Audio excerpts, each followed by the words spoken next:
Bonsoir, merci de votre fidélité. Bienvenue dans votre mag Sport à la Une. Comme tous les lundis, Teungueth FC et le Jaraaf de Dakar passent le cap du premier tour préliminaire en Ligue africaine des champions et en Coupe CAF. Victoire des Rufisquois à domicile contre Gambia AF et match nul à l'extérieur pour le Jaraaf contre Kano Pilar. En ligne de mire, désormais le Raja Casablanca pour le TFC et le FC San Pedro de la Côte d'Ivoire pour le Jaraaf.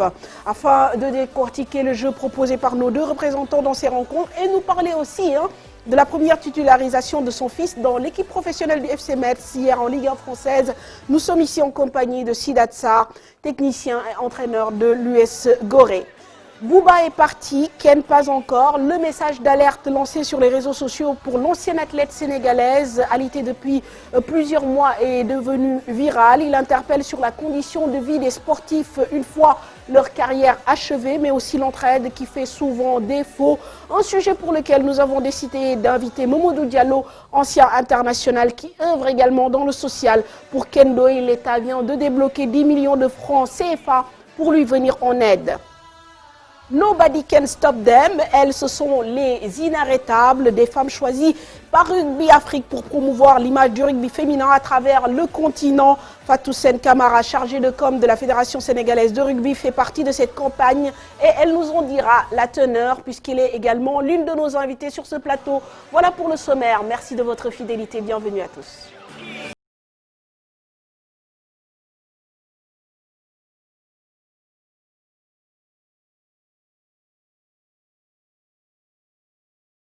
Bonsoir. Bonsoir Mme Fatou Ndoye, bonsoir Madame, bonsoir à Mamadou et au coach également. Bonsoir aux téléspectateurs qui nous regardent et on espère qu'ils vont prendre du plaisir.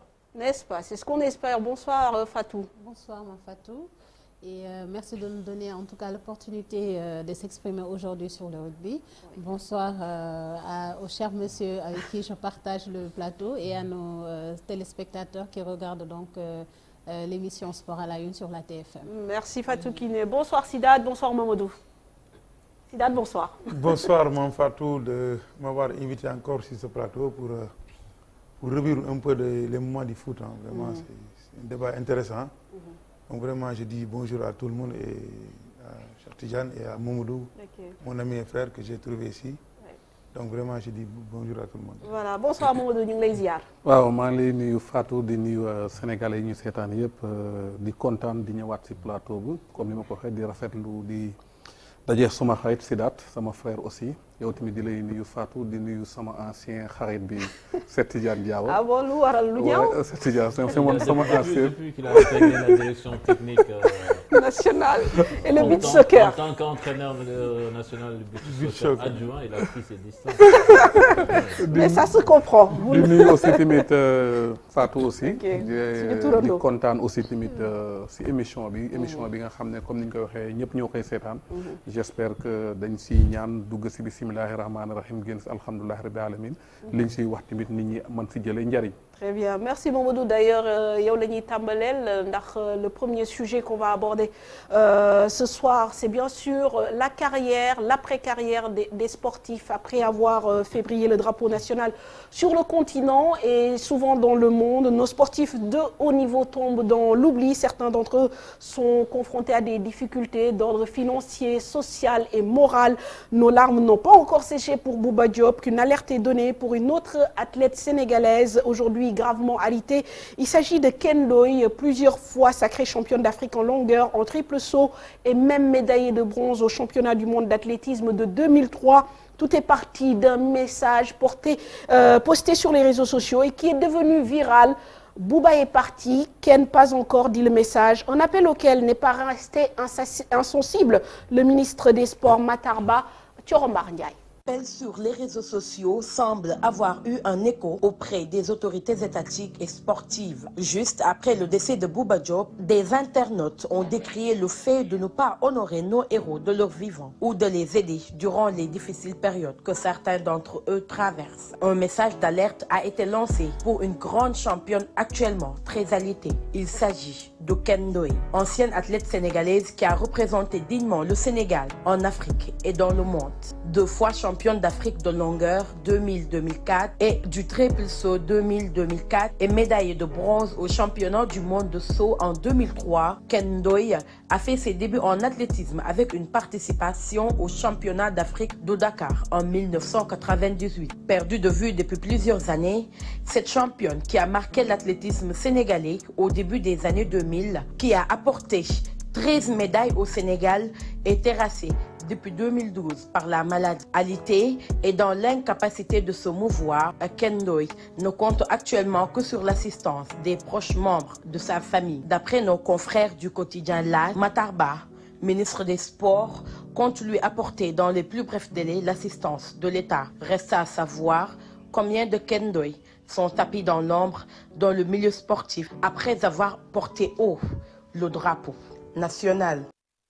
Voilà, merci Thiorombar. Justement, l'État au chevet de Ken Ndoye, sur instruction du président de la République, les services du ministre des Sports, Matar Ba, ont remis à l'athlète, en tout cas doivent lui remettre une enveloppe de 10 millions de francs CFA.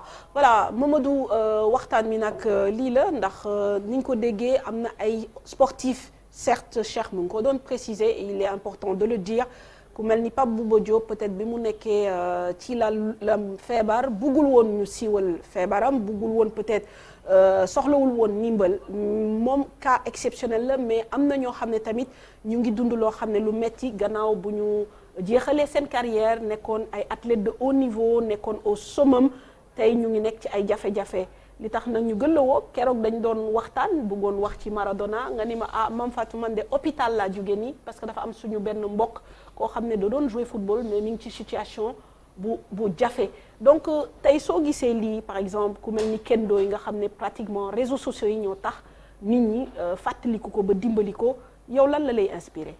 D'abord Fatou damay kontaan si question bi ñëw tuuti si kaawu Pape Bouba Diop parce que moom moo fi njëkk a jóge di ko jaale waa Rufisque yëpp di ko jaale Sénégal di ko jaale monde bi aussi mu nekk lu triste parce que boo déggee triste keroog rongoñ tuuru na parce que li gën a tuur samay rongoñ mooy biñ koy yóbbu di ko dent ji 4 kilomètres 5 kilomètres yi ñuy dox ma gis Rufisque bi yëpp génn seen rongoñ yi di tuuru mu rappelé ma jour bi muy dugal but bi contre France yàlla mel ni dafa indiwaat beneen mbir moo xam ne beneen naxar encore mooy li ñuy wax ne yàlla day tibba jox la mais bu coppatee day xaw a doy waar du neex a dékku kon dëgg Pape Bouba comme ni ñu ko waxee yàlla teg na ko si woon situation bu baax mu nekk un leader nekk nit koo xam ne dafa wane woon boppam comme ni ñu koy waxee nit ku discret te dem na si discrétion aussi parce que feebaroon na mais buggul kenn xam ko bokkul si cas yi nga xam ne nit ñi dañu ñàkk ay moyens aussi loolu tamit ñu bàyyi si xel aussi tamit aussi am na suñ benn xatim bu fi jóge ma koy jaale aussi muy Mohamed Jean Mendy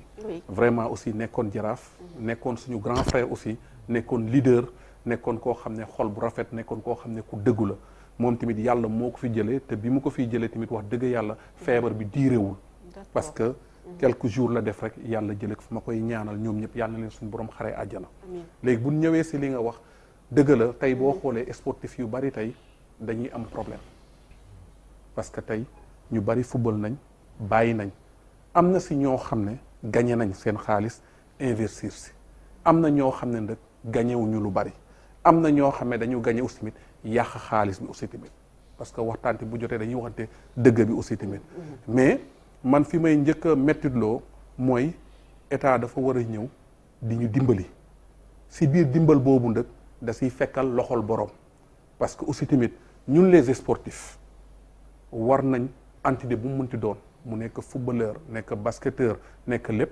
tey ma joxe un exemple bu ndaw tey amicale des internationaux am na mais si biir amicale des internationaux bi benn président moo fa nekk mooy Cheikh Tidiane Seck vraiment di def ay gestes yu baax di dimbali nit ñi bu baax mais est-ce que loolu rek am na sens parce que aussi tamit personnellement ngay dindi sa poche di dindi man je préfère ñu jël xaalis boobu dugal ko si benn kees jéem a xool kees bi nan lañ koy multiplier ba nga xam ne bu nekkee 1 milliard jëm kaw bu nit amee problème ñu mën a jël si kees googu dimbali ko si biir dimbal boobu aussi tamit dina tax yow boo leen organiser woo di nga mën a dem fëgg ji keesu état wala di nga mën a dem fëgg ji état mais tey bu fekkee ne ñëpp ay international ngeen te tey identifié wu leen ñaata personne ngeen ñaata international ngeen est-ce que comprendre nga yooyu yëpp est-ce que yow boo amulee benn organisation bi est-ce que mën nga dem si état dañuy des fois ñun dañuy tirer si kaw état mais aussi li ñuy tirer si kaw état ndimbal balaa muy jot na si fekkal borom yow sa bopp nga am benn organisation mu ngi mel ni TFM bi tey Youssou Ndour wala patron bi tey xam na ñaata employé ñoo fi nekk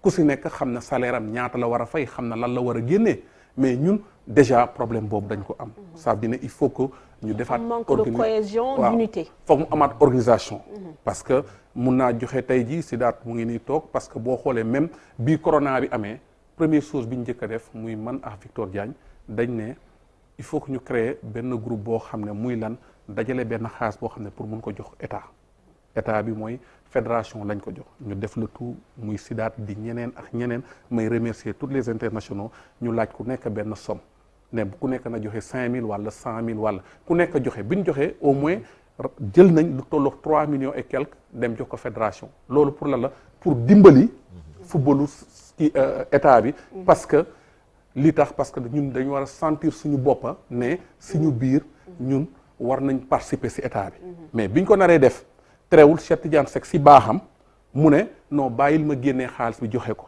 ñu ne ko déedéet dañuy préfère xaalis bi ku nekk sentir sa bopp parce que nit bu dépendre si benn nit kese mais kooku bu fa nekkatulee nan la nit ñi di def loolu déjà c'est un problème beneen bi aussi tamit tey xaalis bi nga xam ne buñ ko dajale woon créer ay événementiel créer loo xam ne dina mën a dimbali dina mën a am événement yoo xam ne ñun ñëpp dinañ si mën a jariñoo kon déjà état dina ñëw fekk si keesu anciens internationaux wala keesu internationaux basket wala keesu international handball ñu am benn 50 millions 100 millions 200 millions ñooñu dañuy neex a dimbali kon nag ñun nañu njëkk a dimbali suñu bopp balaa état très bien alors Sidaat si sur ce point là maanaam situation bi nga xamante ni ñu bëri dañ koy jànkonteel parce que maa ngi fàttaliku aussi koo xam ne d'ailleurs mujj na génn àdduna muy ancien international nekkoon fi Jaraaf Dakar aussi bi muy génn àdduna moom aussi ci dénuement bu metti la nekkoon muy Lamine Sarr te moom aussi amoon na kersa def ket pour que nit ñi dimbali ko tey est-ce que du yéen ñi nekkoon ci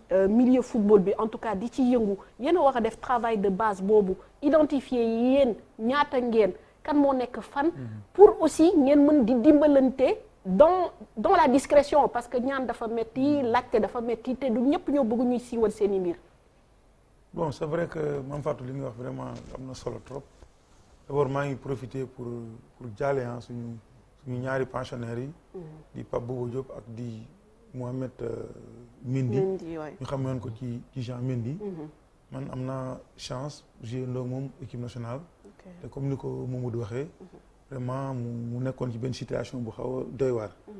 bon li nga wax c'est vrai parce que comme ni ko Mamadou waxee sànq je pense que loo gis ci àdduna bi problème mu organisation la te comme ni ñu ko waxee loolu bon xëy na ñun dañu fekk benn gaal guy dem. mooy am na amicale des anciens internationaux boo xam ni presque existé na bu yàgg te su ma juumlee ñoom doon nañu def aussi ay entre-aide di ci dimbalante. ba tey nii nga xam ne Cheikh Seck mooy président bi ñun tam ñu ñëw adhéré ci projet boobu mais comme li la moo dox sànq actuellement on est en train de se faire site identifié parce que il faut ñu identifier tam nit ñi parce que génération yi bokkuñu quoi parce que man Mamadou par exemple je ne l'ai pas fekk ma ko équipe nationale keneen noonu ba ñu sooxalee sax su ma juumlee ñi ngi ci benn dañu waroon sax daje Saly pour kii 5-6 bi benn week-end pour mun a discuter pour mun a yaatal affaire bi vraiment ba nga xam ni au besoin nit ñi dinañ mën a di faj parce que li mu wax dafa am solo. c'est-à-dire ki lay dimbali. dafa war a fekk aussi nga am nag nga def dara. mun la assister. mais aussi man je tire damay sonné benn alerte boo xam ne parce que aussi xëy na soo nee damay dimbali xëy na Sidaat Sarr am na ñoo xam ne xamuñu. mais am na ñoo xam ni aujourd'hui comme ni mu wax sànq Pape Bouba Diop t'as pas besoin de sonner un nom. Comme tout de suite tu parles de Ken Ndoye la xaw ma. man je me souviens d'elle c'est-à-dire c'est des athlètes yoo xam ni ils ont hissé le drapeau quoi parce que loolu. c'est-à-dire yàlla moo séddalee noonu. des joueurs qui ont fait des coupes du monde. des athlètes qui ont fait des coupes du monde. mi ngi mel ni nga bëgg ne ay basketteurs yu gagné ay titres de champion d'Afrique. mais ñooñu dañu am parce que ñooñu en dehors de man international rek la ñooñu dañu am beneen un plus. parce que bi ñuy dem dañu am palmarès voilà le mot. ñëpp ah parce que quand tu es déjà appelé en équipe nationale rek am nga statut bi déjà. dans le fait de jouer. mais dafa am comme ni ñu koy séddalee bokkul daal. ki nga xam ni un Jules François Bocandé par exemple. mënoo ko comparer peut-être ak koo xam ni il a fait benn match ñaar bokkul. un El Hadj Ousseynou Diouf par exemple. un Mamadou Diallo un Victor Diagne c'est des joueurs yoo xam ni ils ont bavé le drapeau ils ont subi ils ont joué par rapport ak certains. ñëpp nag benn statut bi lañ gis nga ñooñu. moo tax ñooñu dañuy soxla aussi les gens assistance. pas financier. mais tey nit tëdd nga téléphone ko nga sollicité ko rek. nga xam ndax sax feebar na ou pas. information bi circulé mën na ko soulager. ba muy jaar ci internautes yeeg ku nekk di ko interpeller. parce que comme li nga wax tey ils ont été saisis par le président. pour mu mën ko yi donc assistance bi aussi loolu la. ñoom it au niveau de l'État. lu ñu yëgul mënuñu ko faj. mais nga baal ma Fatou bu ndaw balaa ngay kii parce que da nga wax foofu ma war si préciser parce que xam nga boo toogee si plateau foog nga préciser mooy le cas de Lamine Sarr. Lamine Sarr effectivement feebar na. mais aussi bu ñu waxantee dëgg Cheikh Tidiane Seck moo ko jëlal billet fayal ko yóbbu ko Tunisie. mais quand même bi ñu koy def aussi pour être honnête presque. trop tard na c'était trop tard. c'est-à-dire mooy li may répéter rek gis nga ñun ñëpp yamuñu. tey Mamadou Diallo am na benn tur boo xam ne. bu fëggee fenn mun na ko ubbi mais am na ñoo xam ne amuñu ko léegi nag moo tax il faut que ñun ñu nekk benn mais non seulement nekk benn mais il faut que ñun ñooy njëkk a liggéey parce que tey par exemple Mamadou mutuelle mutuelle de santé boo xamante ni peut-être comme ni nga wax dañuy définir ay critères yoo xam ne voilà Sidi comment il s'appelle Sidaat maa ngi juum sax Sidaat wax na ko léegi mën nga nekk statut ancien international def nga nombre de sélection et cetera même l'accès au stade tey war na am ay critères yoo xam ne am na ñoo xam ne suñu ñëwee parce que la dernière fois on me racontait une petite anecdote que même Gorgui Sy Dieng il lui est arrivé ñëw stade Diamniadio Arena gars yi bëgg ko téye alors que lui il est en activité parce que aussi les forces de l'ordre qui sont en face de vous ne sont pas supposées vous identifier donc am na loo xam ne moo leen di permettre ngeen identifier mais loolu depuis que le football sénégalais existe pourquoi kenn taxawu ci liggéey ci ba jusqu'à présent ñu ciy wax. mais écoute mooy li may expliquer Fatou pour man ñun dañ si am pas responsabilité bu mag. pas de responsabilité bi mooy lépp looy jiite da nga ko war a fësal kenn bañ a dépendre si benn nit c'est-à-dire départ si benn nit moo bon. parce que nit boobu ngay dépendre bu fa nekkatulee affaire bi naxasaay c'est-à-dire ne man mënuma comprendre que les internationaux je parle même pas football bi rek ak ñëpp mais amuñu kees goo xam ne benn 200 300 500 millions nekku fa.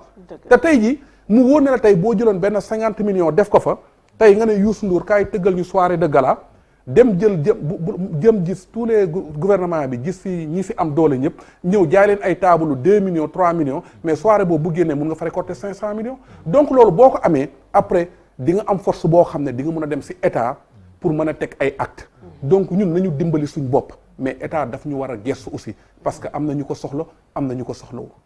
je pense que Mame Fatou li mu wax loolu mooy solution bi mutuelle de santé bi loolu lu war a am la te ça doit même dépasser le cadre du football sportif sénégalais yëpp ñoo ci war a bokk loolu nag moo leen di wan ne da ngeen war a liggéey bu rëy la te soo xoolee mutuelle boo xam ne sportif yi ñoo ko seq moo war a gën a dox yëpp parce que sportif yi nu mu tudd ci musiciens yi commencé nañ ko fii je me rappelle Youssou Ndour temps am na prix bu mu gagné woon ba jël xaalis bi jox ko mutuelle bi mais sportif yi di ñuy gagné ci xaalis parce que foofu nag foog générosité ak solidarité dugg fa noonu lay demee da ngay toog am ñu nangu jiite ñeneen ñu nangu topp si ginnaaw ngay ñëw toog Sadio Mané bu nekk ñëw génne 100 millions ni may naa ko dugal naa ko ci mutuelle bi nga ñëw fële Mbaye Diagne génne fële xaalis ni ko may naa ko mutuelle bi ku nekk di cotiser te mu bañ a ci footballeur yi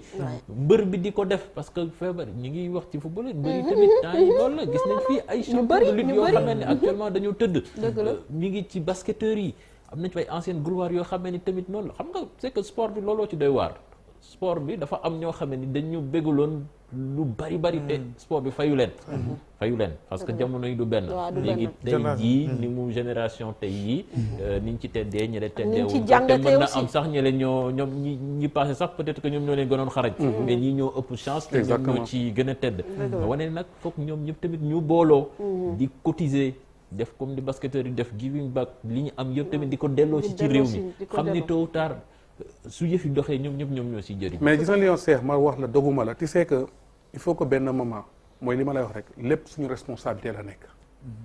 parce que dama su responsabilité lañ nekk parce que tey man dama naan man maay Mamadou Diallo mais Mamadou Diallo si terrain bi la woon. c'est pas question que tey jiite naa si terrain bi exemple dama war a jiite après terrain bi. non regarde le cas de Habib Beye mais bi ñu doon wax. Habib Beye bu waxee nit ñi dañ koy déglu. est-ce que comprendre c'est-à-dire ne benn moment ñun dañ si am benn responsabilité moom mooy ay problème mu égo problème mu tey Sidaat man maa ko ëpp tur waruma jiitu yooyu aussi tamit de sujet c'est-à-dire ne il faut que ñu nekk benn tous les sportifs si bu ñu nekkee benn nag après ñu xool mbir mu ne kan moo si gën a xarañ ñu jox ko mu doxal ko après du problème mu ay man maa gagné temps wala man maa fi def tii wala maa fi am temps de nombre match équipe nationale non parce que bu ñu jëmee si liggéey dañuy xool ñi nga xam ne ñoo gën a xarañ ñu jox leen ko. na jël organisation la rek xam nga am na ñoo xamee ni yor nañ te bëgg nañ dimbali. góor gi si Diagne ñëpp gis nañ ci wàllum social lu muy joxe pour askan wi c'est sûr que tamit am na yeneen basketteurs yoo xam ne tamit mën nañ ko ci football bi tamit pareil. ci làmb ji tamit pareil ñoom ñëpp daal foog ñu jàpp ci. ba pare nag am cadre boo xamee ni nag dañ koy taxawal defar ko ba mu jaar ci yoon. mais kan mooy sumb liggéey bi parce que c'est toujours xam ça nga ñoom commencé nañ ko ci football bi. am na amical. non c'est-à-dire ne mam tuuti. non c'est-à-dire ne am na tamit bu mu. c'est-à-dire ne am na amical des internationaux de foot boo xam ne Cheikh Tidiane Seck moo ko jiite ñun ñëpp si lañ bokk. mais c'est des choses yoo xam ne mënuñ taxaw fi di koy wax mais ni mu war a doxewul noonu parce que quand je dis que ni mu war a doxewul noonu Cheikh day dimbali ñëpp il aide tout le monde ñëpp lay dimbali mais 50 000 yi ngay may 100 000 yi ngay maye mais pour man gis nga. il faut ngeen trouver une solution des moyens de ressources yoo xam ne tey bu nit soxlaa du dem si diw dañuy dem si kees gi tibb ko xam nga tey nan la mel dafa mel ni tey nga togg a ceebu jën mais Sidaat ceebu jën bi yow da nga soxla pour dugal si benn 100 francs c'est que ndawal li kenn du la wax ne fii ngay yem wala waroo yem fii. non te fi jàll foog am ay bénévoles yuy cotiser encore une fois c'est pas parce que moom fii ñu toog ñoo koy wax Youssou Ndour la mu defoon te ba mu gagné prix bi ñu jox ko xaw ma plus de 70 millions xaw ma lan mu ne duma ko jël baaxee naa ko mutuelle bi mais sportif yi ñu bëri mën nañ ko mais c'est ce que j'ai entendu suffit ñu moo tax ma ne la créer le cadre bi moo tax ma ne la c'est un problème d'organisation man gëwuma dépendre si benn nit man xam nga li ma gëm amical wala association dafa war a nekk benn ñuy liggéey naka la mbir mi di jëmee kaw après mais peut-être que kenn warul dépendre rek si benn nit parce que dépense benn nit musiba la. alors Fatou est-ce que sujet bi interpellé na yéen nag vous êtes encore au niveau amateur ñii am na ci ñoo xam ne jot nañ nekk professionnel gagné nañu xaalis ñoom ñooy am jafe-jafe sakkantuma ak yéen ñi nekk dans le rugby fii ci Sénégal sujet bi lan moo ci sa xalaat.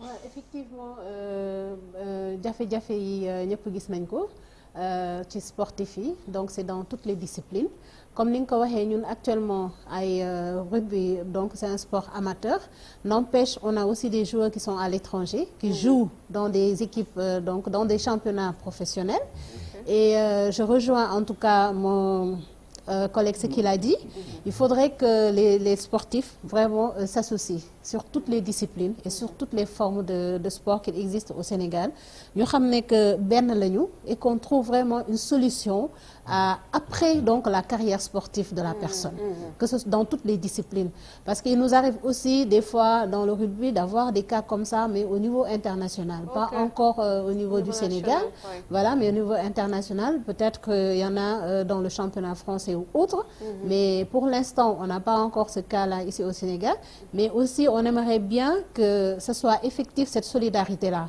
parce que dans toute discipline même au-delà des maladies qu'il y a après la carrière sportive on a des fois des blessés graves des demandes des millions pour que la personne soit rétablie et qu'il puisse reprendre aussi sa carrière sportive là aussi c'est très important de le dire et il faudrait vraiment une solidarité autour donc de ce sport sénégalais-là et comme il a dit cette mutuelle-là aussi mettre les bonnes personnes à la bonne place et savoir aussi parce qu'il faut le dire des fois les gens ont peur de mettre leur argent parce qu'ils se disent après du dem ci ñi nga xamante ne ñoom ñoo ko yellool peut-être ñi ko entouré ñoo ko nar a séddoo donc il y a une petite réticence et il faudrait vraiment vraiment qu'on brise cette glace-là et que les personnes qu'on va mettre donc à ces places-là pour gérer l'argent, qu'ils comprennent que c'est pas leur argent, mais c'est l'argent de tout un peuple. Bien sûr, loolu moom lu am solo la. loolu nit ñi bokk sax boobu da ngay am devoir de transparence fii.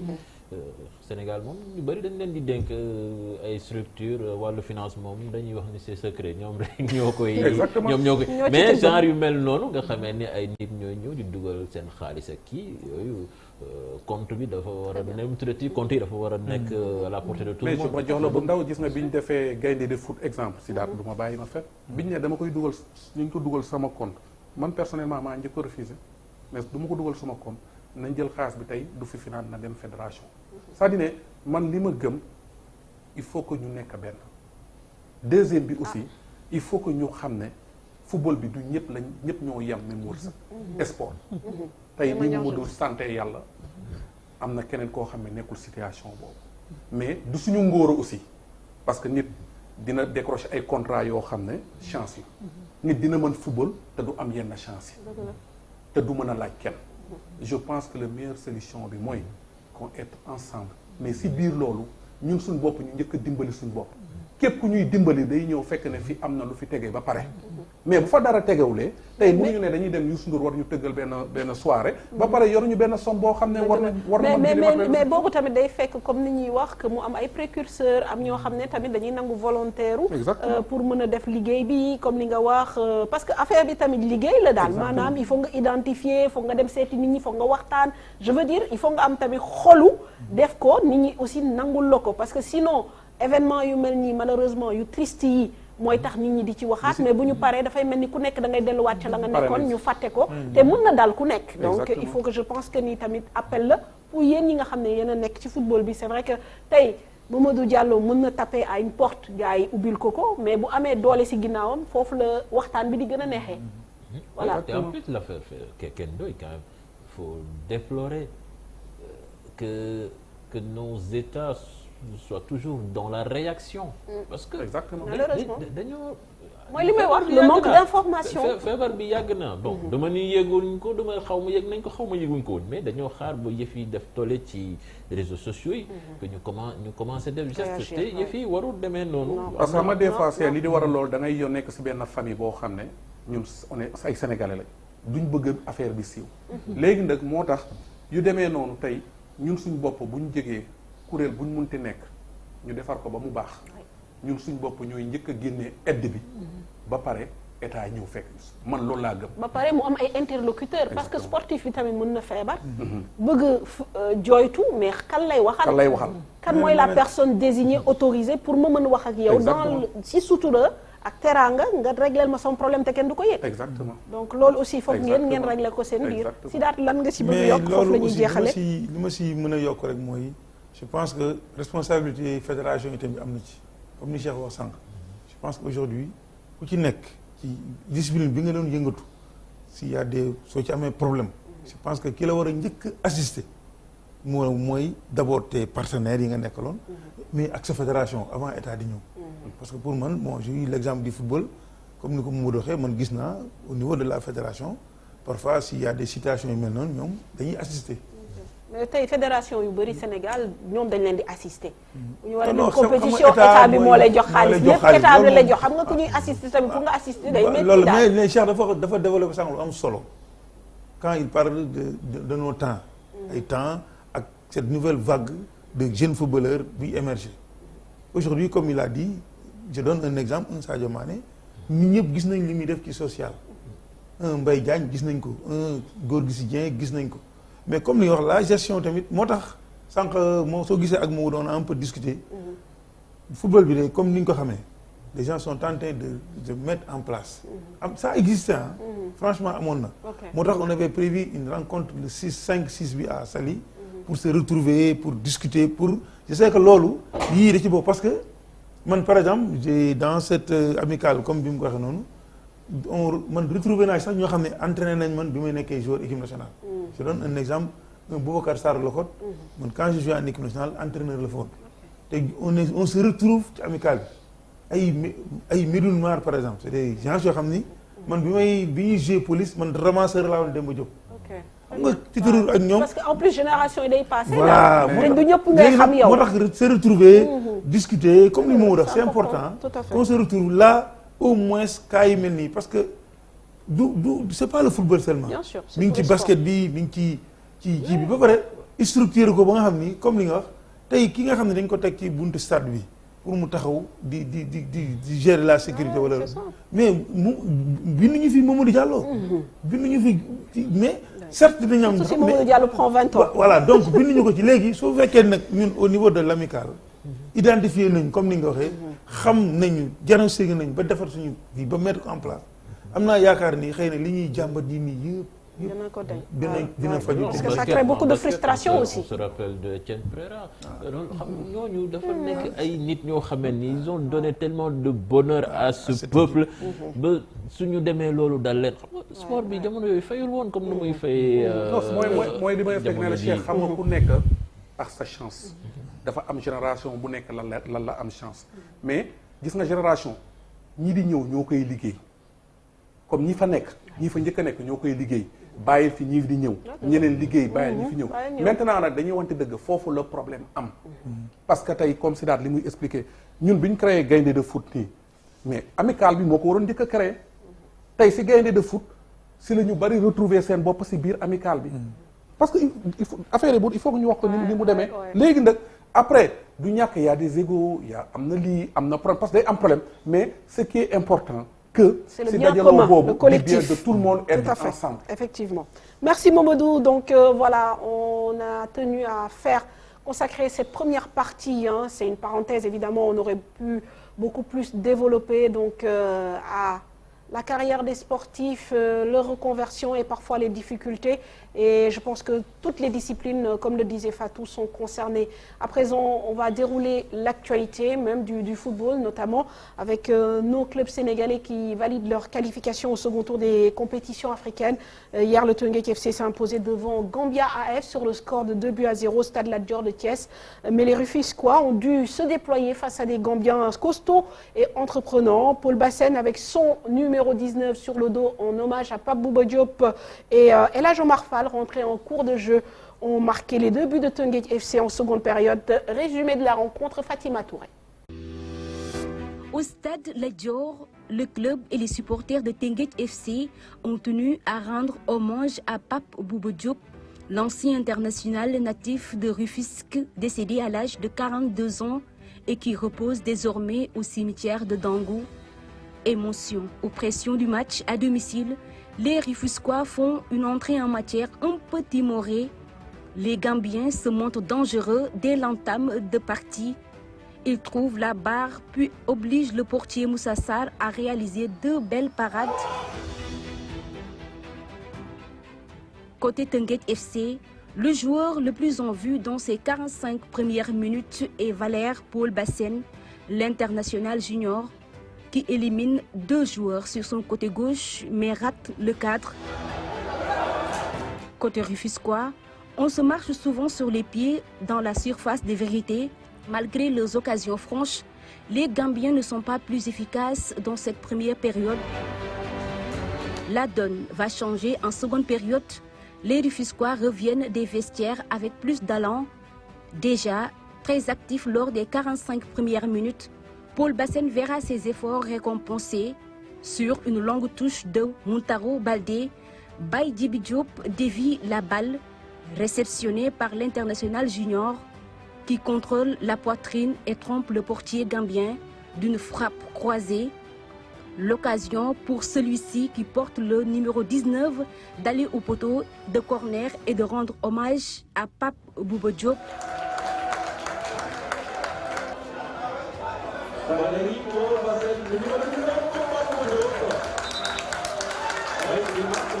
Les Gambiens, désormais obligés de marquer, ne serait-ce que pour revenir à égalité sur les 2 rencontres, vont repartir à l'assaut des camps rufisquois. Il se crée des opportunités, mais Moussa Sarr, le gardien rufisquois, veille au grain. Le banc de Teungueth FC va apporter percussion et fraîcheur. Les 2 nouveaux entrants, Pape Ousmane Sarro et El Hadj Omar Fall, sur une superbe action combinée, vont définitivement mettre à l'abri le Teungueth FC qui s'impose sur le score 2-0.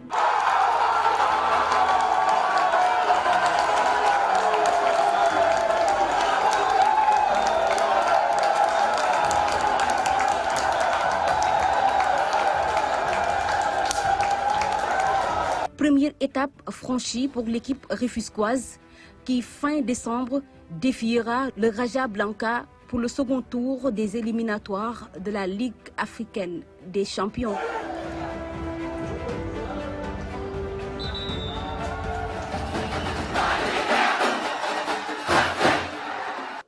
Voilà donc le résumé de la rencontre entre TFC et Gambia F, un match que vous avez regardé, Sidat. Ça a été quand même particulièrement difficile pour les Rufisquois en première période. Comment vous avez trouvé la prestation de l'équipe de Teungueth FC? Je pense que c'est une prestation à deux visages, hein, comme le constat est là. Ils ont entamé la première mi-temps en observant l'adversaire et en le laissant développer son jeu. Moi, je pense que c'est une stratégie payante, hein, parce qu'ils ont laissé les Gambiens le temps de faire le jeu et de se faire épuiser. Hein, parce que mais avec quand même des occasions. Hein, oui, mais quand tu regardes un peu la deuxième mi-temps, tu sens que cette équipe de Teungueth est montée en puissance. C'est-à-dire aujourd'hui, ils ont laissé le jeu à cette équipe militaire de Gambie. Tout compte réuni, je pense qu'au finish, c'était la qualification et ils l'ont obtenue. Malgré, il y avait un début de match comme un peu poussif, mais ils ont montré, surtout le numéro 19, Valère Bassène, il a montré des qualités énormes en faire tourner cette défense parce que il montre qu'il vient d'un tournoi. Moi, je sais que c'est ça le rôle d'un statut d'un international. Tout à fait. Quand tu sors les situations. Voilà, quand tu sors d'une situation, tu reviens dans ton groupe, vraiment, tu dois montrer c'est-à-dire tu dois pas permettre aux gens d'hésiter, de voir qui est l'international. Là, tu regardes le match, tu sens qu'aujourd'hui, c'est... Est-ce que vous pensez que quand même, ces 8 ou 9 mois d'inactivité quand même ont pesé dans les jambes? Non, c'est normal, parce qu'aujourd'hui, quand il reste, moi, j'ai même des inquiétudes sur le reste de la compétition. Parce que quand un athlète reste 7 mois sans compétition, tu te retrouves, tu s'engages pour jouer les compétitions africaines. Je pense que je dis bravo à ces joueurs d'abord et à l'encadrement technique de Teungueth qui ont abattu un énorme travail pour remettre ces joueurs-là en jambes. Ce n'est pas évident et ce n'est pas facile aussi. Est-ce que cela ne nous a pas coûté d'ailleurs le tournoi de l'UFOA il y a juste une semaine? Parce que cette absence de compétition a posé ou alors en face, on avait aussi une équipe qui en voulait plus que nous, les Gambiens? Non, je ne dis pas, parce que là aussi, ce tournoi-là, je pense qu'il y a eu je ne peux pas comprendre, une malchance, malégo, parce que quand tu termines une équipe en match de groupe, le gagne 5-1, au final, je pense que ça ne doit pas, je ne dis pas poser de problème, mais une finale, c'est une finale. Ouais. Une finale, c'est une finale. Les gens ont l'habitude de dire, une finale, on ne la joue pas, on la gagne. Ouais. Je pense que même quand tu entends un peu le discours de l'entraîneur Youssou Dabo, quand il disait que ça veut dire qu'il était confiant, ça veut dire, même moi, personnellement, personne ne s'attendait à cette réplique gambienne, malgré, malgré ça reste un match. Bien sûr. Mais il y avait la lourdeur de cette match, il y avait deux enjeux. D'abord, la qualif. Il fallait remporter le tournoi. Peut-être, je dis que ça a un peu pesé sur les joueurs. Ouais. Et quand tu reçois, il y a la pression. Quoi. Bien sûr. Alors Mamadou, notre prochain adversaire pour Teungueth FC, c'est bien sûr le Raja de Casablanca, demi-finaliste de la dernière édition de la Ligue africaine des champions. Alors c'est TFC qui va recevoir pour la manche aller, le week-end du 22-23 et le retour se jouant les 5-6 janvier. Bon, on sait que le championnat marocain vient de reprendre. Les Marocains sont naturellement favoris et avec l'absence de compétition, est-ce que ça ne fait pas beaucoup d'handicap pour cette équipe de Teungueth ou yaakaar nga ni war nañ mën a def exploit? Non, d'abord comme boo xoolee Fatou fi mu ne nii équipe yëpp ñoo am ay handicap parce que déjà corona bi dugg si dëkk bi da ngay xool ne boo amulee jour bu amulee compétition du yomb si moom. du yomb parce que day metti mais aussi tamit comme ni ma koy waxee boo xoolee équipe bu marocain yi toujours dama koy wax ne c'est ay professionnels lañ. parce que déjà conditions yi ñuy dundee situation yi ñuy dundee donc. même bu feebar bi amee sax ñoom dinañ ut yeneen moyen pour continuer seen séance d'entraînement et tout ça pour mën a préparer wu. Or que ñun suñ problème mooy loolu parce que mënuñu comparer aussi tamit équipe bu marocain lu mel ni Raja de Blanca contre Teungueth FC pour honnête aussi tamit parce que moyens yi duñ benn conditions yi duñ benn mais après match de football la donc je pense que Teungueth FC am na chance am parce que si dëkkam lay recevoir mais maintenant dëkk bi ngay recevoir defal le maximum pour gagner score profiter aussi pour que nga xam ne sa match fële Maroc fi nga koy gagner d'abord ça veut dire il faut gagner fi match bi au moins essayer de mettre 2 buts ou 3 buts si c'est possible boo demee fële nga xool naka ngay gérer mais aussi comme ni ma ko mun a waxee pour être honnête par rapport expérience bi ma am man mi nga xam ne joué naa Kawkab de Marrakech xam naa marocains yi niñ mel donc ce serait pas très facile mais aussi tamit amul dara lu yombul aussi tamit mais football la aussi kil nañ def joxe à 100% rek xam ne seen dëkk la ñuy ñëw wane ne tey jii il faut que fii lu munti am nañ jël 3 points yi ba pare si score léegi nag luy xew fële c'est après mais il faut assurer ici. Ah bah, il a parfaitement raison, hein. Il faut faire le travail à domicile même si des fois ça ne suffit pas face aux Marocains parce que vraiment l'histoire récente il y a beaucoup de contingences qui rentrent en compte. Il y a beaucoup de contentieux entre le Sénégal et le Maroc quand même à ce stade de la compétition. Génération Foot s'est cassé les dents dans des conditions extrêmement difficiles. Le Jaraaf également à 2 reprises, je pense, c'était face au Raja ici à Dakar, quand même, avec un arbitrage calamiteux. Il y a également le Jaraaf face à cette équipe, comment ça s'appelle, l'équipe d'Alain Traoré là. Berkane. RS Berkane là-bas également. Ils en ont vu de toutes les couleurs, ce qui veut dire que quand même c'est marocain quand même, c'est des compétiteurs et souvent ils utilisent des armes non conventionnelles pour se qualifier. Ils savent que quand même la phase de poule c'est un enjeu et c'est un enjeu important, c'est important pour les finances de leur club, ils en sont conscients parce qu'ils jouent pour ça. Donc ils se donnent carrément les moyens. On a vu l'année dernière Zamalek face à Génération Foot pour ce match retour-là. Ils ont tout fait pour, je sais pas, déstabiliser Génération Foot, un match à rejouer et finalement ils sont passés. On a vu leur parcours. Le Raja, on a vu son parcours l'année dernière, mais quand même, on n'est pas loin. On n'est pas loin. Bon, après, va falloir engager le combat. Ce sera un exploit en fait. Voilà. Ce sera clairement un exploit si TFC passe. Parce que doguma ko sax foofu parce que li muy wax si arbitre yi aussi mun naa si ñëw moom parce que maa ngi si aussi tamit di profité di jaale encore comme kii gaañu woon Rufisque Badara Mama Yacine. Man je me rappelle bi may signé sama contrat Maroc. Est-ce que xam nga ne Badara Mama Yacine moo tax ma signé contrat bi. parce que Badara Mama Yacine dafa ñëwoon arbitrer Kawkab de Marrakech match la arbitrer African Coupe bi.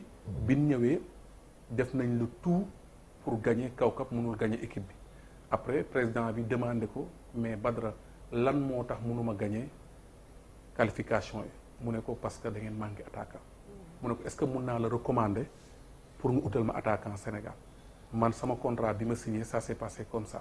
kon ça veut dire des fois booy wax si kii wu arbitre yeex yooyu dama la bëgg a xamal ne la marocains yi ñoom am na stade boo xam ne buñ fa tolloo moyens yëpp la ñuy teg. ils vont faire tous les moyens parce que aussi tamit dañu xam au niveau aussi. waaw xanaa loolu kaaf gën ci bàyyi xel rek kon.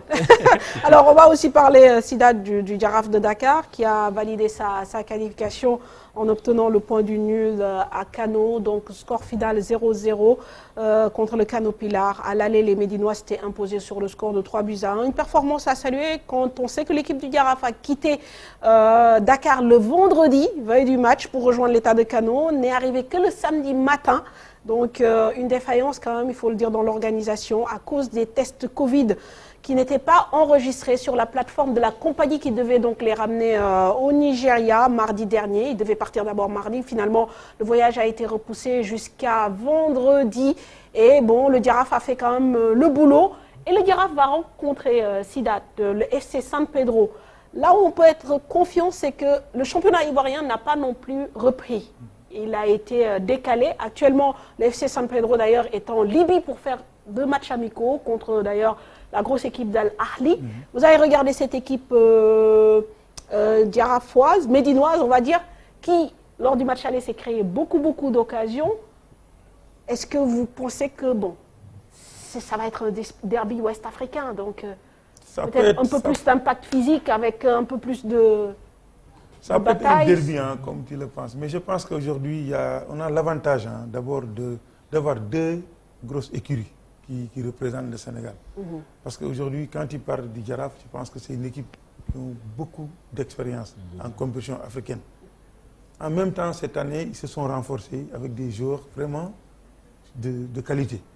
Des joueurs qui ont, par exemple, aujourd'hui, quand tu retrouves les joueurs du Jaraaf, pratiquement sur les 18 joueurs du Jaraaf, si je ne me trompe pas, les 16 ont porté le maillot national. D'accord. En équipe locale, par exemple. Par exemple, ils ont fait des compétitions. Il y a certains même qui ont fait des compétitions internationales. Okay. Ça aussi, c'est en valeur, ça peut être un déclic pour une équipe qui s'engage pour des compétitions africaines. Okay. L'entraîneur aussi, au niveau du banc, je pense que c'est un routier. Il a amené le port en Coupe d'Afrique. Il a eu à faire des Coupes du Monde, par exemple, avec d'abord les U20 et une CAN aussi avec les U20. Cette année, il a fait la Coupe d'Afrique et la Coupe du Monde avec les U17. Je pense que c'est un gars qui connaît un peu les championnats africains. San Pedro, moi, on les respecte, je pense que. Mais aujourd'hui, je pense que le Jaraaf a les moyens.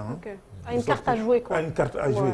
C'est comme Teungueth aussi, qui regorge aussi des joueurs qui ont les deux équipes, le Jaraaf et Teungueth. Leur avantage, ils ont un groupe de joueurs qui ont été d'abord, certains même ont eu la chance d'être des joueurs professionnels. Par exemple, au Jaraaf, c'est la même chose. C'est des retours. Des Mbodj, le défenseur central, c'est là qui était à l'ISO. Un peu Modiké Kane qui a une expérience en équipe nationale. Teungueth aussi, ils ont fait revenir des joueurs. C'est-à-dire même le gardien Moussa Sarr, était il y a 2 ans, il était hors du pays. Donc aujourd'hui, quand il y a la possibilité de faire revenir des joueurs au niveau local, je pense que ce n'est pas un peu comme tout de suite comme Génération Foot qui gère des académies avec des joueurs avec des jeunes talents et à chaque fois il faut recommencer. Il faut recommencer. Mais là au moins, je pense que cette année, je pense, comme on a toute l'habitude de le dire, ça peut être la bonne pour nos équipes. Ce serait bien qu'au moins une de nos équipes puisse arriver en phase de poule. Ça ferait du bien aux finances. Notre tour à jouer en Coupe CAF, puisque il faut jouer 3 tours. Effectivement. Pour eux, et surtout le 3e tour est difficile dans la mesure où des équipes de la Ligue des Champions éliminées au 2e tour sont reversées. Ça va être le cas aussi pour Teungueth FC. Teungueth FC a déjà validé ça, mais bon, on espère quand même. Si ça passe pas pour le Raja, il y a encore une deuxième chance. Face au Raja, mais quand même cette équipe de CV, avant le Covid, c'était une très bonne équipe. Ils ont terminé 2e là, je pense, du championnat. Mais entre-temps, on ne sait pas ce qui s'est passé. Est-ce qu'il y a des joueurs qui sont partis? Le fait qu'ils fassent leur stage, quand même, ça montre qu'ils n'ont pas de compétition en tout cas. Ils ont les moyens, ils veulent se donner les moyens. Mais Jaraaf, quand même, comme l'a dit le coach, il y a une stabilité qu'il faut saluer. L'entraîneur Malik Daf commence également à être habitué. Il est l'entraîneur national, il fait beaucoup de compétitions avec les joueurs de l'équipe nationale, mais avec le Jaraaf aussi. Je pense qu'il a fait 2 campagnes. C'est sa 3e année. Oui, de Coupe d'Afrique, et ça, c'est un atout quand même. Aussi, boo xoolee aussi tey nga xool équipe bu Côte d'Ivoire bi ak équipe bu Jaraaf bi, mais pour man amul différence bu rëy. Parce que aussi boo xoolee presque même style de jeu la peut-être boo xoolee sax mun nañu wax ne ñun ñoo leen gën a technique. comprendre nga je pense que Jaraaf mun na si génn parce que aussi tamit boo xoolee championnat Côte d'Ivoire dama koy xool lu bari si télé yi. Donc malgré que ñu ngi koy def nañ ko média bu bari, mais ni championnat bi war a demee. amul benn différence. talent bi taxaw. Exactement par rapport au suñu championnat. Et je pense que équipe bi Jaraaf di dajeel par rapport aux joueurs yi ma gis ak expérience bi coach bi am.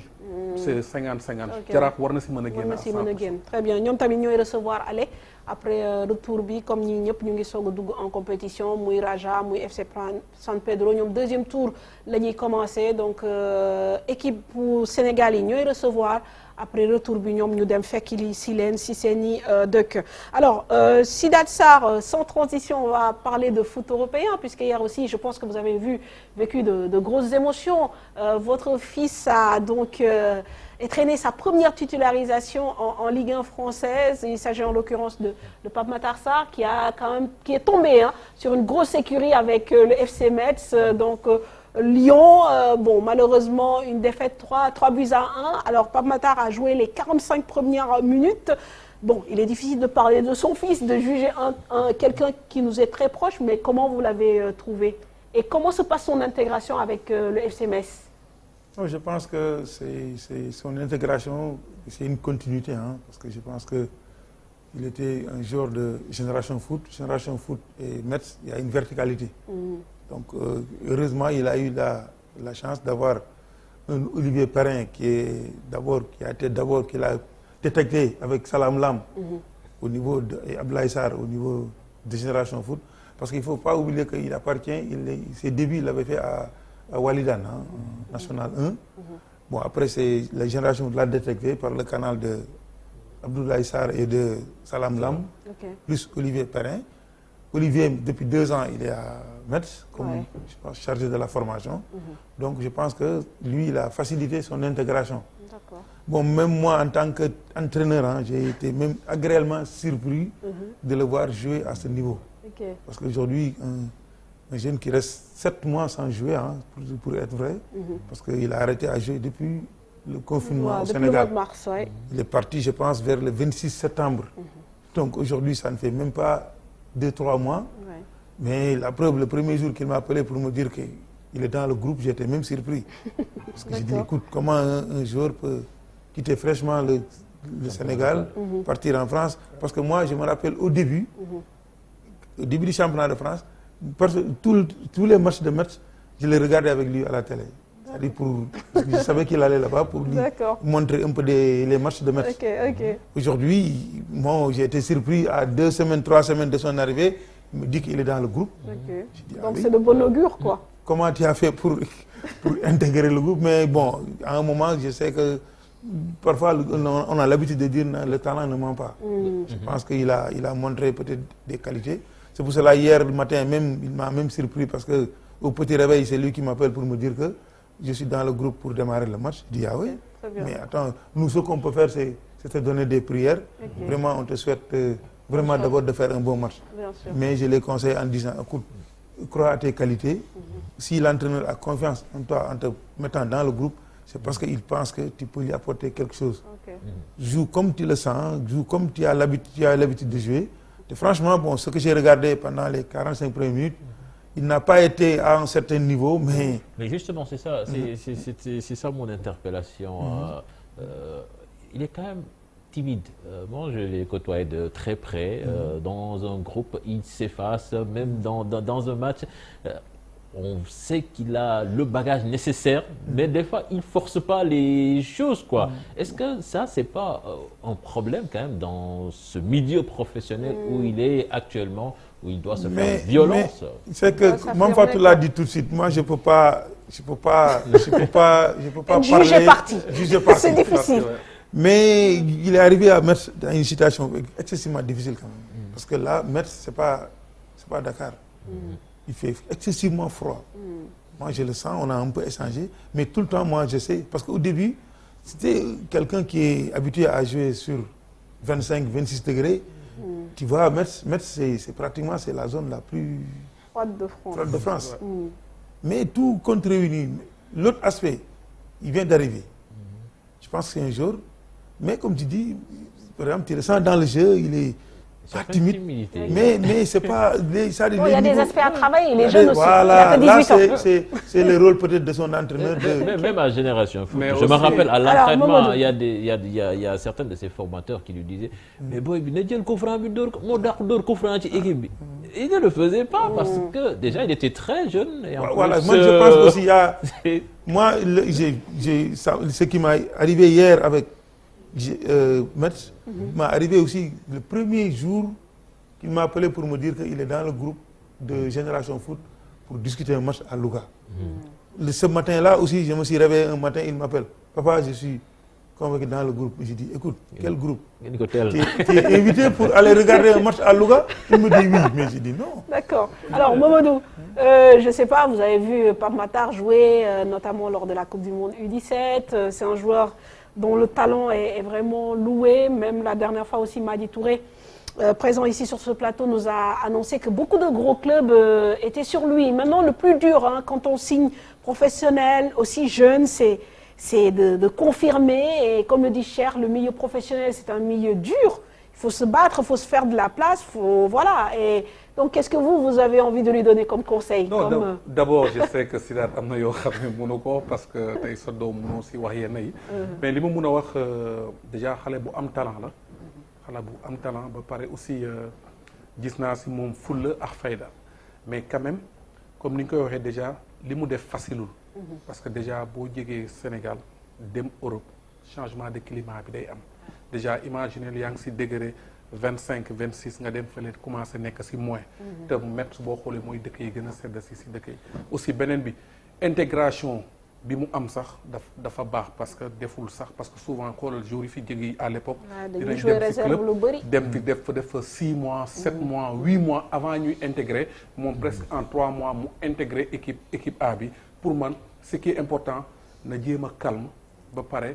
comme ni mu amee 45 minutes mu jël ko positif di dem ndànk progresser ndànk parce que aussi tamit professionnel du ay caaxaan aussi donc moom dafa war a jàngaat lu bari c'est-à-dire tous les jours au l'entraînement dafa war a jàng tous les matchs banc bi muy toog dafa war a jàng parce que au niveau ça n'a rien à voir ce qui se passe ici et je dis que vraiment chapeau à Pape Matar il faut que mu am courage bi gëm boppam gën a yokk effort bi muy def aussi tamit di déglu papam mais pas de trop aussi parce que ñun aussi on est des footballeurs des fois dañuy bëgg a teg suñ doom loo xam ne lii antanu ko des fois il faut que ñu koy bàyyi légèrement mais du très bu waree jàdd ñu teg ko si yoon mais en plus moom waa këram xanaa conseil yi warul manqué parce que déjà am nga cousin bu grand frère bu tudd Sidi Sarr mi ngi foofu depuis presque 3 saisons famille Sarène bu Thiès ñëpp presque ay footballeurs lañ donc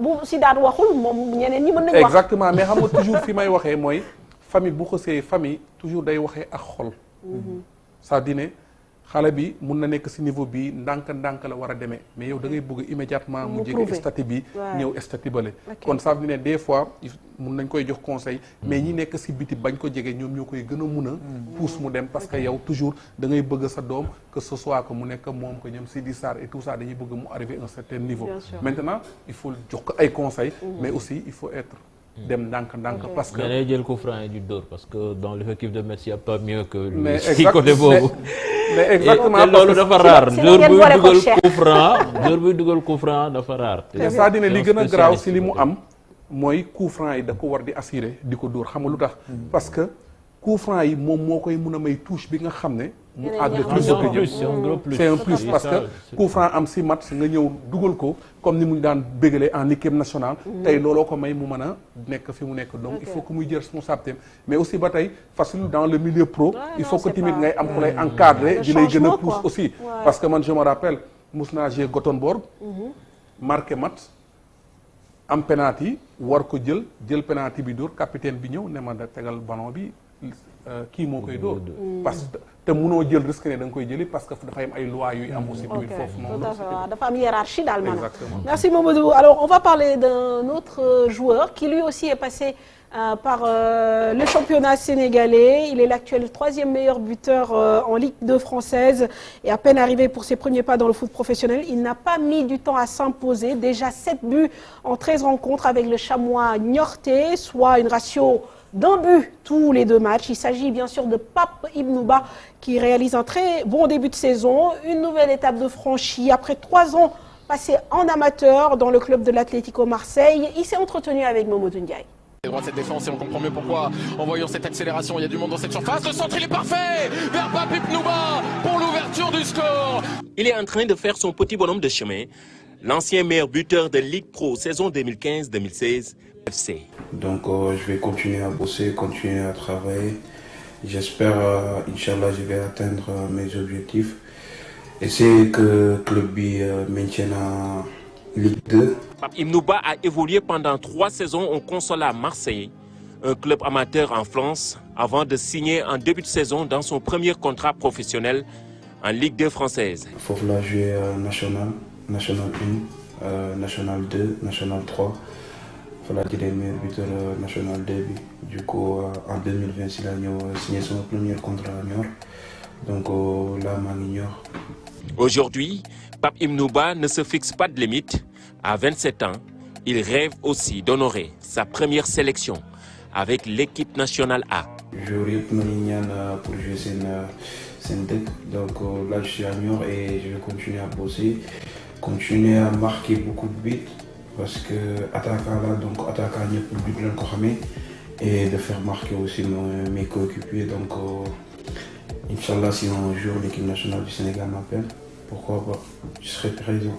Il est indiscutable, Joris Moutachi sur le côté droit de cette défense et on comprend mieux pourquoi. En voyant cette accélération, il y a du monde dans cette surface. Le centre, il est parfait vers Pape Ibnouba pour l'ouverture du score. Superbe débat. Voilà, Sidat Ki Khamgoko, je pense, il a joué ici à la Linière de Saint-Louis. Waouh, bon, attaquant, là, vraiment, il a une possibilité. Il faut le reconnaître parce qu'il a donné ses preuves au niveau local, comme Ningo. Il reste vraiment un très bon attaquant et je pense que lui, il a une possibilité même d'augmenter. Parce que si je ne me trompe pas, il y a un entraîneur franco-algérien, il y a Linger. Si, Beloul, je ne sais pas. Parce que moi, je me rappelle, même il y a une équipe de Ligue 2 en France, Orléans, où on me demande des renseignements parce que Beloul, moi, je le recommande à moi.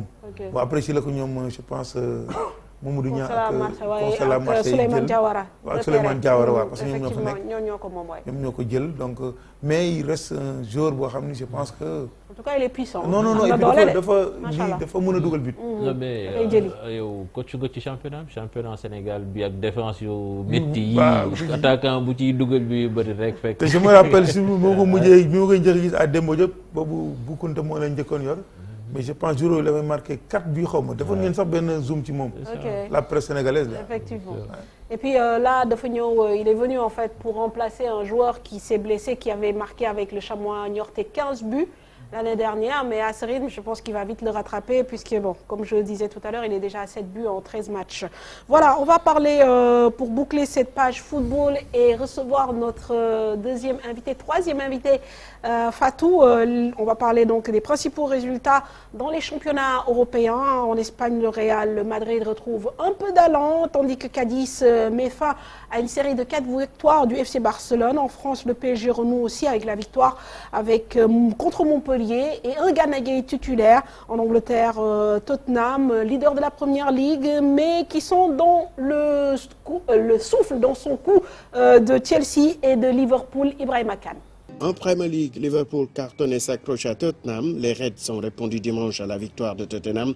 En Espagne, le Barça rechute, le Real respire. Le FC Barcelone a rechuté chez le premier Cadix 2-1 sur une erreur réfensive de Clément Lenglet, alors que le Real a permis à Zidane de souffler avec un court succès à Séville, 1-0, samedi lors de la 12e journée de la Liga.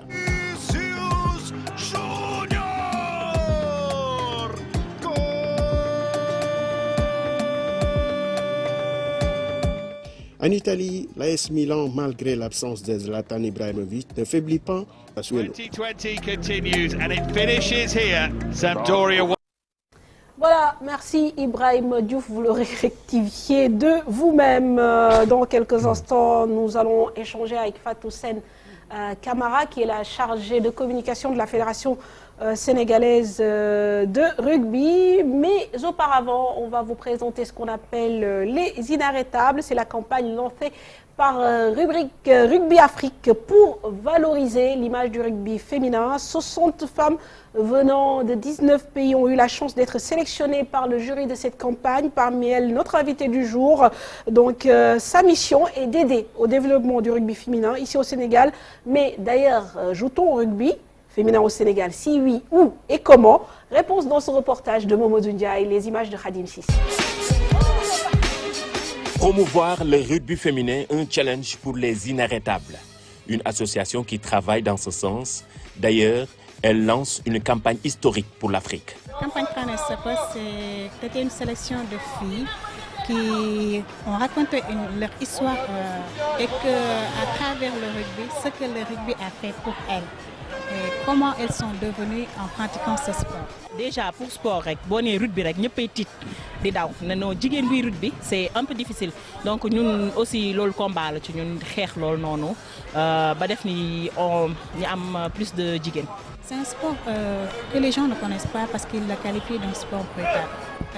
Je m'excuse parce que c'est pas un sport brutal car tout sport a un risque. Et le rugby est un sport qui forge les gens. Je peux prendre exemple sur moi qui ai eu une enfance tellement difficile et à travers le rugby, ça m'a forgé. Le rugby peut forger une femme.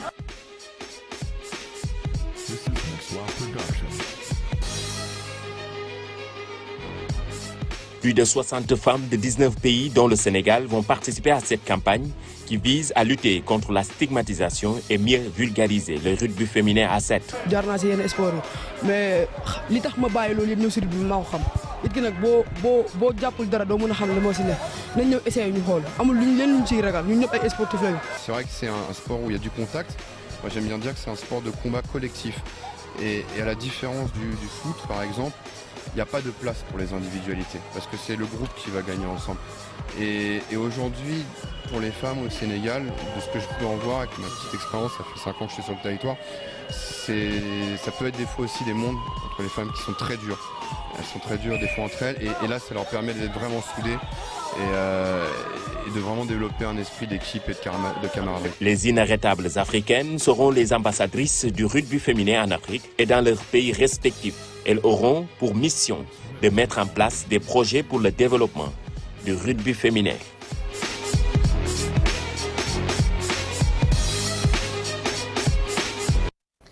Voilà tout un programme que va nous décortiquer Fatou Camara Sène. Alors c'est vrai que je pense qu'il y a deux aspects, il y a deux volets. Il y a la campagne, les inarrêtables, mais aussi on aimerait bien que vous nous parliez du rugby féminin. Donc les inarrêtables, c'est une campagne lancée par la Confédération africaine de rugby ou une association? Par Rugby Afrique, la Confédération africaine de rugby, qu'on appelle nous Rugby Afrique. Okay. Voilà, donc en 2019, c'est une campagne qui a été lancée par World Rugby.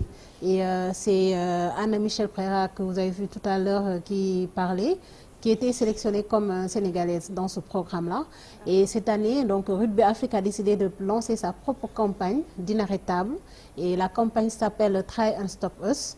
Et comme vous l'avez dit, c'est 19 pays qui ont participé parce qu'ils avaient lancé un appel à toutes les fédérations. Et les fédérations se devaient donc de proposer des femmes qui sont dans le milieu du rugby, que ce soit des arbitres, des joueuses ou bien des délégués ou bien dans l'administration, qui devaient donc répondre à certains critères d'abord et faire une vidéo qui retrace un peu leur vécu au niveau du rugby, c'est-à-dire raconter leur histoire et aussi parler un peu de quel serait leur projet si jamais par exemple ils étaient voilà, dans le groupe des inarrêtables.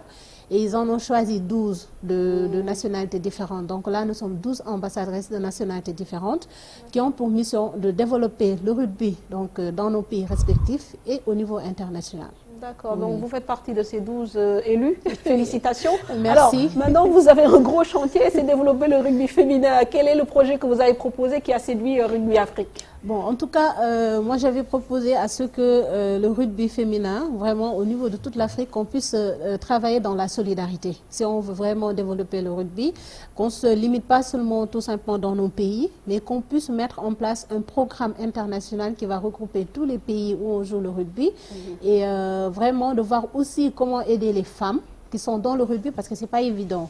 Des fois, vraiment, il faut le dire, des fois, elles ne viennent pas aux entraînements parce qu'elles n'ont pas de quoi payer le transport, surtout celles qui habitent un peu loin du terrain d'entraînement, c'est pas évident aussi. Elles n'ont pas de ressources financières qui leur permettent vraiment d'assurer ce transport-là. Et aussi, la fédération ne peut pas donner au club, à chaque club, le transport. Et donc moi, je me suis dit aussi, au-delà de l'aspect sportif, il faudrait qu'on voit comment aider ces femmes-là à être indépendantes financièrement, que ce soit au niveau de la formation, les aider à avoir un métier, ou bien à faire en tout cas une activité qui leur permettra donc d'avoir des ressources financières pour être indépendantes et pouvoir venir aussi jouer au rugby. Voilà. Déjà, est-ce que vous arrivez à trouver des candidates? Parce que déjà pour le football, il y a la stigmatisation qui est là. au football féminin, au rugby, j'imagine Est-ce que vous la avez des tâche est candidates, plus voilà. ardue. C'est vrai. Bon, on a, comme vous le savez, on a plusieurs équipes. Hein. On a comme l'équipe que vous avez vue tout à l'heure, c'est l'équipe des Lionas qui avait invité d'autres filles qui sont d'autres équipes comme Yeumbeul. Il y a Yeumbeul, il y a Guédiawaye, il y a Yoff et il y a les équipes aussi qui se trouvent au niveau en dehors de Dakar. Par exemple, il y a Thiès, Somone, Simal. Il y a des femmes qui viennent, des filles qui viennent jouer. Et dans les écoles de rugby aussi, on a beaucoup de filles. Mais le combat se trouve vraiment après les 18 ans. Après les 18 ans. Pour les retenir au rugby, c'est là où se trouve le problème. Il y en a certaines qui partent, continuer leurs études, d'autres qui vont se marier, d'autres qui vont baisser les bras tout simplement parce qu'ils trouvent que ce n'est pas peut-être intéressant financièrement. Ils vont aller chercher ailleurs peut-être pour en tout cas se trouver financièrement. Et le combat se trouve là-bas. Vraiment inciter ces femmes-là à rester au niveau du rugby. Et leur faire savoir aussi, c'est pas seulement on n'a pas besoin seulement de ces femmes-là sur le terrain comme joueuses, mais on a besoin d'arbitres féminines, on a besoin donc de délégués, dans le médical aussi et dans l'administration, nous avons besoin de compétences féminines vraiment pour nous aider à trouver de l'argent, des sponsors, des partenaires. Donc c'est un appel qu'on fait à toutes les femmes pour venir vraiment au rugby et savoir que ce n'est seulement pas sur le terrain qu'ils peuvent nous aider. Mais il y a d'autres postes aussi. La fédération sénégalaise de rugby, j'imagine que le rugby féminin occupe une bonne place dans leur programme. Mais bien sûr. Surtout que c'est elle qui bien qui est la chargée de com. Donc, vous êtes aménagé une bonne place. Oui. Bon, en tout cas, nous avons quand même un président qui tient beaucoup au développement du rugby féminin, voilà, Guéden Ndiaye, M. Guéden Ndiaye, d'ailleurs je le salue, et je salue toute l'administration, qui ne ménage aucun effort en tout cas dans le développement du rugby en général et plus particulièrement du rugby féminin. Et voilà, donc il y a des projets qui sont là, par exemple en collaboration avec la commission féminine, dont Anna Michel Préra est la présidente, avec Edwige Manga aussi, et toutes les deux, elles font partie de la commission féminine de rugby Afrique. Et nous sommes en train de mettre en place des projets où vraiment il faudra aller dans les zones où, après sondage, on sait que ce sont des femmes qui n'ont jamais vu un ballon ovale, qui peut-être n'ont jamais entendu parler du rugby, pour faire là-bas donc des journées de découverte qui va nous permettre, peut-être, on a comme objectif de toucher au moins 250 filles, leur apprendre un peu qu'est-ce que c'est que le rugby, les bases du rugby. Et la finalité serait vraiment que sur ces 250, qu'on puisse avoir au moins une cinquantaine qui restent pour pratiquer et dans ces quartiers-là former donc des petits clubs, des écoles de rugby. Et on va étaler aussi ce programme sur tout le Sénégal. Vraiment aller dans des zones où vulgariser quoi. Voilà. Maintenant, la question que j'ai envie de vous poser, vous êtes choisie comme ambassadrice, vous avez proposé un projet, est-ce qu'il y aura une évaluation ? À un moment donné, est-ce qu'il faudra rendre des comptes pour dire voilà ce qu'on a fait et c'est sur quelle période? D'accord, donc on a un an, c'est chaque un an. Donc ma mission s'étale jusqu'en novembre 2021. Et il y aura d'autres inarrêtables qui seront donc nommés par Rugby Afrique. Et tout ce qu'on fait, parce que déjà on a un groupe avec les 12 inarrêtables qu'on a formés sur WhatsApp, avec donc notre mentor Maha. Et toutes les activités que nous faisons, donc nous sommes obligés de rendre compte à Rugby Afrique. Déjà, là, nous sommes dans la phase de la campagne médiatique, puisque les activités en tant que telles sportives n'ont pas encore démarré. Donc, c'est la campagne médiatique. Et après, tout juste le démarrage des compétitions. Là, maintenant, c'est tout un programme qui sera déroulé et qui sera aussi remis à Rugby Afrique, autant à notre fédération, pour aussi qu'ils puissent évaluer le travail de tout un chacun dans son pays. Bien sûr. Et du coup, ils vous appuient financièrement au niveau de la Confédération africaine de rugby? Certainement, on n'a pas encore discuté. Pour le football, l'argent vient de la FIFA. Oui. Pour le football féminin. La FIFA. Peut-être que vous, il y a une fédération au-delà de la Confédération de Rugby Afrique, il y a World Rugby. Voilà, World Rugby, normalement, doit financer ce programme. Effectivement, parce que c'est World Rugby qui a lancé en premier en 2019 la campagne Try and Stop Us. Et certainement, par rapport au projet de tout un chacun, il y a une partie qui sera financée par Rugby Afrique, peut-être l'autre partie par les fédérations. Et vous, qu'est-ce qui vous a amené au rugby? Qu'est-ce qui vous a attiré dans ces disciplines? Moi, je dirais que le rugby, franchement, je le connaissais avant. Moi, j'ai connu le rugby au Sénégal, ici, que le rugby se jouait qu'en 2016. Sérieusement. Il m'arrivait de regarder à la télé des matchs avec mon père, mais je n'ai jamais su que le rugby se jouait ici au Sénégal. Et c'est en 2016 que je l'ai su par le biais d'une association qui s'appelle la Maison du Rugby, qui encadre donc des jeunes filles et garçons de 6 à 18 ans. En tout cas, l'association, en quelque sorte, c'est encadrer les jeunes qui sont dans des milieux défavorisés, les aider en les intégrant dans le milieu cursus scolaire ou en cherchant donc des formations pour ces jeunes qui viennent donc pratiquer le rugby. Et je pense que c'est une association qui fait du bon travail parce qu'il y a plusieurs jeunes qui sont sortis de cette association, qui ont trouvé du travail maintenant après leur formation et qui continuent de jouer ici au Sénégal. On a d'autres qui sont partis à l'étranger, donc jouer là-bas aussi au rugby. Et moi, c'est parce que j'ai été choisie comme responsable éducative de la Maison du Rugby, c'est là que j'ai découvert qu'il y avait le rugby vraiment au Sénégal. Je suis restée parce que moi, j'ai joué au basket depuis ma tendre enfance jusqu'en junior, mais je suis restée au rugby parce que tout simplement, je vois que les valeurs qu'ils défendent, c'est vraiment des valeurs qui me parlent, à savoir la solidarité, l'entraide, l'engagement et surtout le courage. Voilà, qui m'a aidé aujourd'hui en tout cas à tenir dans ce milieu vraiment masculin, quoi. Parce que c'est pas évident tout le temps de donner, par exemple, moi je suis la responsable de la commission féminine de la fédération, je travaille avec des hommes, mais des fois ils n'acceptent pas de recevoir des directives d'une femme. Voilà. Et donc vraiment c'est ce que je dis à toutes les femmes, c'est vraiment s'armer de courage quand on est dans le milieu sportif et persévérer, avoir un objectif et dire que quels que soient les obstacles qui se dresseront devant moi, je surmonterai ces obstacles-là. C'est ce qui nous aide en tout cas nous femmes qui sommes dans le milieu sportif. En tout cas, de toute façon yéen dañ leen soxla sax jigéen ñi parce que ñun góor ñi yéen boo leen fu nekk lee mënuñu dem. Mais de toute façon bu fekkee da ngeen di seet coach mun ngeen jël kii mu nekk coach. Mu nekk suñu coach. Moom est-ce que duma ko boole ci journaliste yi parce que dafa ma jaaxal parce que moom dafa maîtriser affaire bi dafa doy waar dama ko jox mu nekk coach. Non moom dama koy boole ci seen biir groupe bi foofu. suñu groupe bi je foofu pense que mooy gën. waaw parce que am nañ tamit benn projet boo xamante ne ce sera pour la formation des journalistes sportifs. Et d'ailleurs projet boobu tamit j'incite vraiment les journalistes femmes à venir assister à ces formations-là que la fédération va faire au profit des journalistes sportifs parce que tamit dañu gis ne peut-être ils parlent pas beaucoup du rugby parce qu'ils maîtrisent pas les bases du rugby. Par exemple tey mën nañ am match international comme match bu mujjee bu ñu joué woon ak Île Maurice fii à Dakar gagné ko. C'est passé sur une télé mais sans reportage. J'étais obligé de faire le reporter parce que les journalistes ne pouvaient pas reporter le match.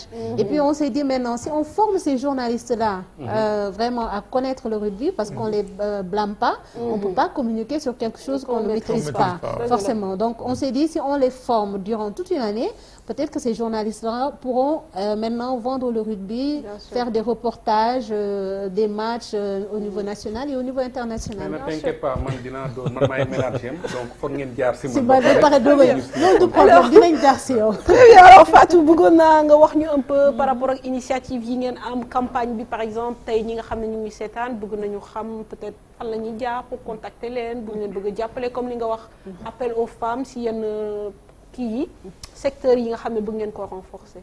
Effectivement, donc on a une fédération qui est qui a comme siège donc au stade Léopold. Mais bon xamuñu nag ndax Léopold dinañ ko toj wala duñ ko toj.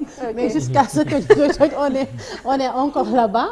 Et il y a des clubs qui sont un peu partout à Dakar. Donc de toute façon après je peux donner les numéros du directeur administratif ou bien mon numéro s'ils ont besoin. S'ils appellent, nous on saura les orienter en fonction de leur zone d'habitation. Tout à fait. Oui. En tout cas, bonne chance pour cette campagne, cette mission d'un an et bien sûr sur le long terme, bonne chance pour votre mission au sein de la fédération. Je rappelle que donc vous êtes désignés parmi les 12 femmes qui mènent une campagne annuelle Les Inarrêtables et vous êtes également responsable de communication de la Fédération sénégalaise de rugby depuis 2016.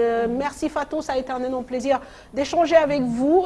Merci Mamadou pour waxtaan bi am na solo. Merci Fatou, maa ngi profité di nuyu suñu benn xarit bu nekk Italie Lynn Bey.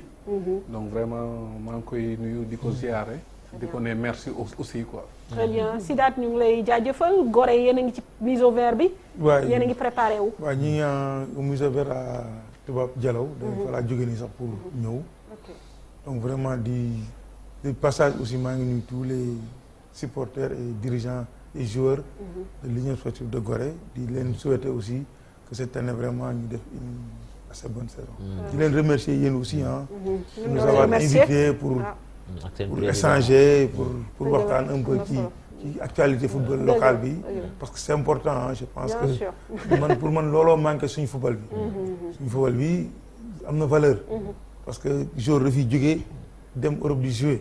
joueur dafiy jógee dem ci Maghreb bi di jouer. mais médias yi pour man moo des. fédération nag ñi ngi ci def lu ñu mën ligue professionnelle. mais yéen journalistes yi yéen a ci war a jàpp. pour vraiment mettre ko en valeur. parce que surtout suñu nos 2 représentants là.